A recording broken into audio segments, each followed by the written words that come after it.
Bonjour à tous, l'équipe de France s'est imposée hier soir 3-0 face à Andorre pour le 100e match des Bleus au Stade de France. D'où ce titre du journal L'Équipe aujourd'hui. 2 matchs, 2 victoires pour ces rencontres de qualification à l'Euro 2020. Le contrat est rempli pour la bande à Didier Deschamps qui se donne rendez-vous le 11 et 14 octobre prochain pour jouer l'Islande qui a perdu hier contre l'Albanie et la Turquie qui se retrouve à égalité de points avec la France en tête du classement du groupe H. Les Turcs ont encore impressionné hier en l'emportant 4-0 en Moldavie. Grâce à la différence de but, la Turquie passe même devant la France au classement. Dans la presse locale, on se sent pousser des ailes en évoquant le super pouvoir de cette sélection. Attention donc à ces Turcs qui ont battu les Français en juin dernier et qui pourraient continuer d'embêter les tricolores jusqu'au bout. La rencontre France-Turquie le 14 octobre prochain au Stade de France sera d'autant plus décisive. Au Portugal, on remercie comme il se doit notre seigneur des buts. C'est le titre du journal Abola. Il s'agit bien entendu de Cristiano Ronaldo. Le quintuple Ballon d'Or s'est offert un quadruplé hier soir en Lituanie. C'est ce qu'on appelle un poker, comme le souligne justement Ojogo. Au passage, grâce à ce poker, CR7 compte désormais 93 buts en sélection.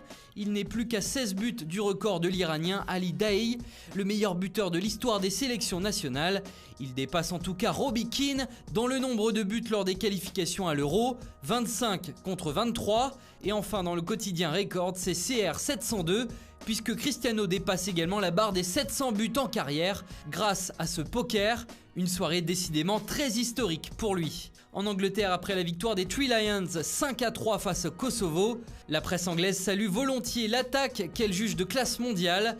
Des réalisations de Raheem Sterling, Harry Kane et Jadon Sancho. En revanche, les médias n'épargnent pas la défense, jugée ici de seconde classe par le Daily Telegraph, puisque les 3 buts encaissés face à la modeste sélection du Kosovo ne passent pas très bien. En Italie maintenant, Tuttosport affiche Matthijs de Ligt à sa une, avec cette phrase « Voilà le vrai de Ligt ». Ses belles performances avec la sélection néerlandaise garantissent que le défenseur a retrouvé de l'assurance et sa capacité de leadership, décrypte le journal, qui se tarde à voir donc le vrai de Ligt sous le maillot de la Juventus. Il faut dire que depuis son transfert cet été, le défenseur n'a toujours pas convaincu les Bianconeri. Et enfin, vous reprendrez bien une petite dose de Neymar ce matin, ça faisait longtemps. Le père de la star brésilienne est sorti du silence après le mercato agité de son fils. Les négociations entre clubs ne sont pas terminées, assure-t-il notamment. Une drôle de déclaration, surtout lorsqu'on sait que Josep Bartomeu a dit que le Parisien ne serait pas recruté en janvier, à moins que le père parlait de l'été prochain, ce qui serait un peu prématuré. Enfin bref, avec ce dossier Neymar, tout va très vite. Voilà, c'est tout pour aujourd'hui. Bonne journée à tous et à très vite sur Foot Mercato.